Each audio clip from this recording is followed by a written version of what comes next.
लक्ष्मी जी सगे कितने बहन भाई थे? 4। लक्ष्मी जी की बड़ी बहन ज्येष्ठा, दूसरे नंबर पर लक्ष्मी, तीसरे नंबर पर दाता, चौथे नंबर पर विधाता। कितने बहन भाई हैं? 4। तो एक बार लक्ष्मी जी की बड़ी बहन ज्येष्ठा, जिसको कहते हैं दरिद्रता, उसने अपनी मां से कहा, लक्ष्मी जी की मां का नाम था ख्याति देवी। क्या नाम है? ख्याति देवी। तो ज्येष्ठा देवी ने, दरिद्रता देवी ने अपनी मां से कहा, मां, ओ मां, मां, मैं मनी मन भगवान विष्णु को अधिक प्रेम करती हूं और मैं नारायण से विवाह करना चाहती हूं। अब नारायण के पास में खबर गई तो नारायण तो सर्वाधिक अगर प्रेम करते थे तो लक्ष्मी से करते थे। सर्वाधिक प्रेम अगर नारायण करें हैं तो लक्ष्मी से करें, इसलिए उनका नाम लक्ष्मी नारायण। पर दरिद्रता कह रही है, ज्येष्ठा कह रही है, मैं नारायण से प्रेम करती हूँ। भगवान नारायण ने खबर पहुंचा दी, मैं ज्येष्ठा से विवाह नहीं कर सकता, मैं दरिद्रता से विवाह नहीं कर सकता। तो इतने में लक्ष्मी जी ने भी कह दिया, नारायण आपका और हमारा विवाह तब होगा जब तक मेरी बड़ी बहन का विवाह नहीं हो जाता, तब तक अपन दोनों का विवाह भी नहीं हो सकता। पहले विवाह हो जाएगा। तो भगवान नारायण ने कहा, उसमें क्या देरी है? भगवान विष्णु ने उसी समय पर दुस्साह मुनि निकल कर जा रहे थे। कौन से मुनि है? दुस्साह मुनि। और दुस्साह मुनि निकल कर जा रहे थे। दुस्साह मुनि को जब देखा तो दुस्साह मुनि को देखकर तुरंत उसी समय पर, उसी पल भगवान नारायण ने दुस्साह मुनि को देखकर कहा, दुस्साह जी इधर आइए। दुस्साह जी बोले, बोलो क्या बात है? मेरा मन है कि आप शादी कर लीजिए।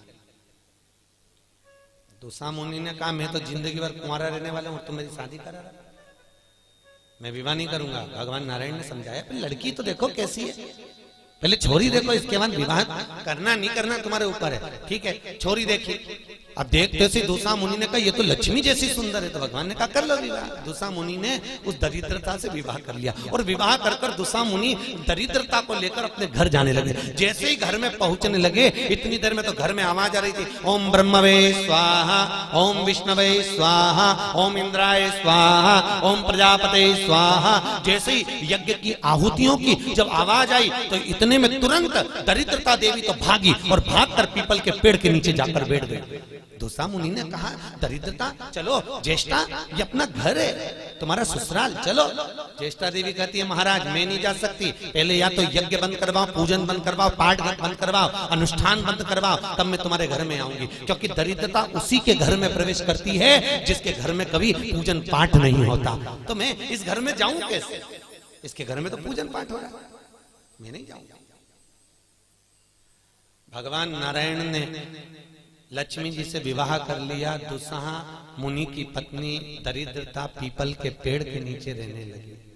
इसलिए हमारे यहाँ हिंदू धर्म में पीपल का पेड़ घर में नहीं लगाया जाता, क्योंकि उसके नीचे कौन रहती है? जम के बोलो, दरिद्रता रहती, ज्येष्ठा रहती। अब दरिद्रता का निवास हो गया पीपल के पेड़ के नीचे। भगवान नारायण लक्ष्मी जी को लेकर घूमने के लिए चले। चलो थोड़ी देर। लक्ष्मी जी बोली, मेरी बहन से नहीं मिले, चलो जरा मिलने। भगवान ने कहा, चलो मिल के आते हैं। और जो भगवान मिलने के लिए गए तो लक्ष्मी जी उनके लिए मिठाई का डब्बा ले गए। अपन किसी के यहाँ जाते हैं तो मिठाई लेकर जाते हैं, मिठाई ले गई। और मिठाई ले जाकर जो दिया, दीदी ओ दीदी, दीदी बोली, हाँ ले, मैं तेरे लिए क्या लाई हूं, ले। और जो मिठाई का डब्बा दिया, इतने में दरिद्रता ने खोल कर देखा तो उसमें मिठाई थी। दरिद्रता को क्रोध आ गया और दरिद्रता ने कहा, लक्ष्मी तुझे मालूम नहीं कि मुझे प्रिय क्या, मुझे क्या अच्छा लगता है? लक्ष्मी जी ने कहा, मैं जानती हूँ तेरे को खट्टा और तीखा प्रिय है, मैं जानती हूँ तुझे खट्टा अच्छा लगता है, तीखा अच्छा लगता है, तो फिर मिठाई क्यों लाई? तो लक्ष्मी जी बोली, मेरे को लगा कि हो सकता है शादी के बाद तू चेंज हो गई हो, बदल गई, इसलिए मैं तेरी मिठाई।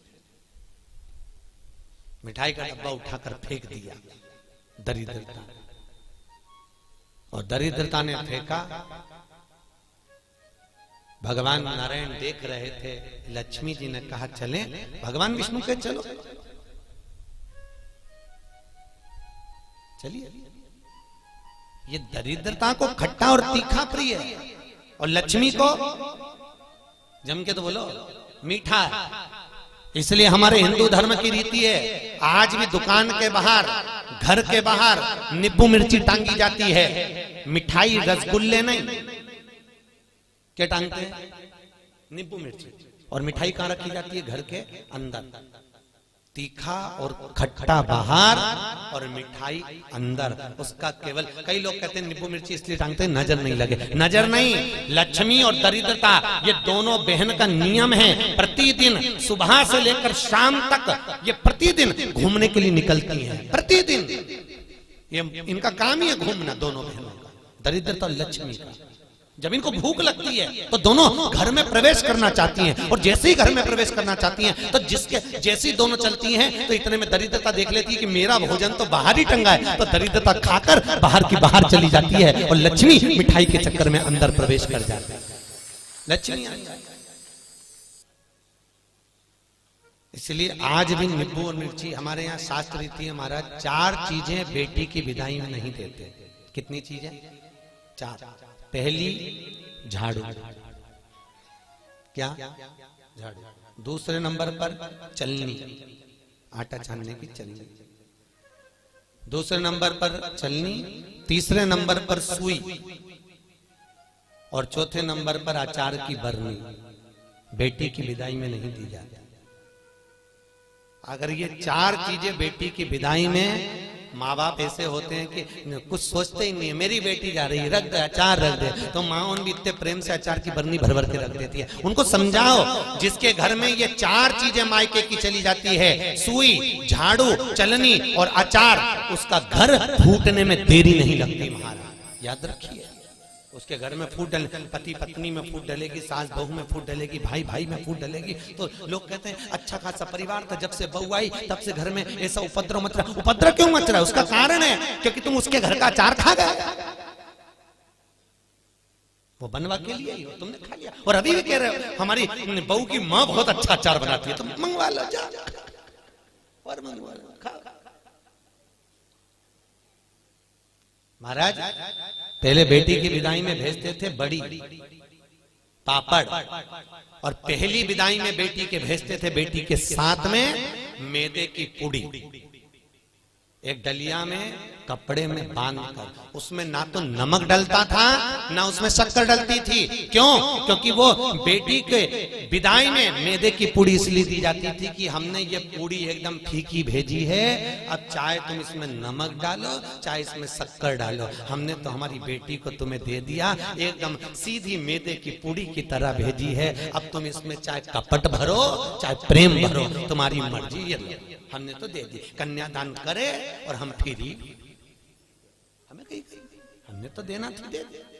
इसलिए बेटी के साथ में मैदे की पूड़ी भेजी जाती है। मैदे की क्या बोलते हैं उसको? खाजा बोलते हैं, बड़े बड़े ले।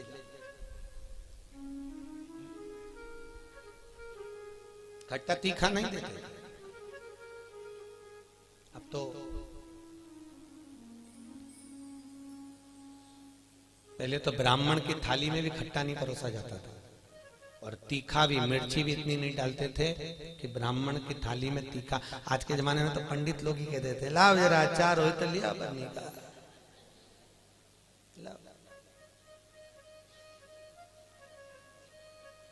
पितरों के जो देवता हैं, किनके देवता? पितरों के। पितरों के देवताओं का नाम है आर्यमा। क्या नाम है? आर्यमा। काय पर बैठते हैं? कौए पर। काय पर बैठते हैं? कौए पर। और पितरों के देवता जब आर्यमा श्राद्ध पक्ष में जब घूमने के लिए निकलते हैं तो उनके भोजन में केवल एक मीठा ही दिया जाता है। आज के जमाने में सब्जी बनने लगी साफ श्राद्धों में, नहीं तो केवल खीर और पूरी बनती थी, गुलाब जामुन रसगुल्ला बनता था, ये बनाकर खूब खिलाते थे, मंगोड़ा बनता था। पर अब सब्जियां बनने लगी, अब तो लोग श्राद्ध में भी अचार परोस देते हैं। पर कितनी वर्ज्यता है महाराज, कितनी वर्ज्यता। श्राद्ध पक्ष में अगर राई से तुमने सब्जी को छोक दिया, काहे से छोका है? राई से सब्जी को अगर छोक दिया और वो सब्जी और पूड़ी तुमने छत पर ले जाकर पटक दी, तुम कितना भी कौवा को बुलाना, कौवे का बाप नहीं उसको भोग लगाएगा, लगा ही नहीं सकता। कितनी भी तुम सब्जी अगर राई से छुकी है और अगर राई बिना सब्जी है तो तुम पटक कर जाओगे, कौवा आएगा और लेकर चले जाएगा, बुलाने की भी जरूरत नहीं है कि तू आ और खा, तुमने पटका रुखा कर जाएगा। अरे तुमने डाला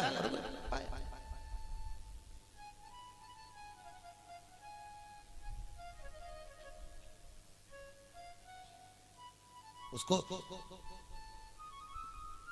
हमारे यहाँ शास्त्र दरिद्रता को खट्टा और तीखा प्रिय है। इतने में भगवान जाने लगे। लक्ष्मी जी ने कहा हमारी बहन से मिलने के लिए आए हो, कोई वर दीजिए। भगवान नारायण ने कहा लक्ष्मी आज शनिवार का दिन है, जिस दिन लक्ष्मी और नारायण दोनों इस पीपल के पेड़ के नीचे आए हैं। सुन दरिद्रता देवी, इस पीपल के वृक्ष के नीचे जो शनिवार को दिया लगाएगा वो लक्ष्मी और नारायण को अपने घर ले जाएगा। इसलिए शनिवार के दिन पीपल के वृक्ष के नीचे दिया का प्रमाण है महाराज। और सुन दरिद्रता देवी, तेरे पेड़ के नीचे जो खाली हाथ आएगा तू उसके घर में प्रवेश करेगी, और जो भरे हाथ से मतलब पानी का लोटा ले जाओ, कंकु ले जाओ, चावल ले जाओ, रोली ले जाओ, कुछ भी, जरा सी शक्कर ले जाओ, गुड़ ले जाओ, आटा ले जाओ, पर पीपल के पेड़ के नीचे कभी खाली हाथ मत जाओ। अगर तू खाली हाथ कोई आया तो तू उसके घर में प्रवेश कर।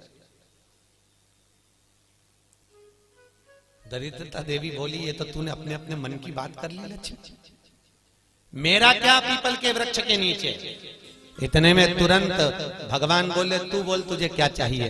दरिद्रता देवी बोलती है 7 दिनों में एक दिन मेरा होना चाहिए पीपल के पेड़ के नीचे। भगवान ने कहा मांग ले, केवल एक रविवार का दिन इस पीपल के वृक्ष के नीचे मैं अपने पति को रिझाने के लिए नृत्य करूंगी, और अगर कोई रविवार के दिन पीपल के पेड़ के नीचे आएगा तो मैं उसके घर में हमेशा के लिए जाकर विराजमान हो जाऊंगी। भगवान ने कह दिया तथास्तु, तथास्तु। इसलिए केवल एक संडे का दिन ऐसा होता है जिस दिन पीपल के पेड़ के नीचे दिया नहीं लगाया जाता, बैठा नहीं जाता, प्रणाम नहीं किया जाता, परिक्रमा नहीं लगाई जाती। केवल जिनकी दीवालों पर कहीं पीपल लग जाता है ना, किसी किसी के घर में लग जाता है दीवालों के ऊपर, तुम कितना भी पीपल उखाड़ना वो वापस लग जाएगा, फिर उखाड़ो फिर लग जाएगा। पर पीपल उखाड़ने का भी एक प्रमाण है। अगर पीपल को उखाड़ना है तो केवल एक रविवार के दिन दीवाल के सामने जहां से पीपल उखाड़ना है वहां पर नींबू और 7 मिर्ची रख दीजिए, और उसके बाद पीपल को उखाड़ दीजिए और नींबू को वहां पर काट कर छोड़ दीजिए। उसके बाद कभी दीवाल में पीपल लग ही नहीं सकता उस स्थान पर।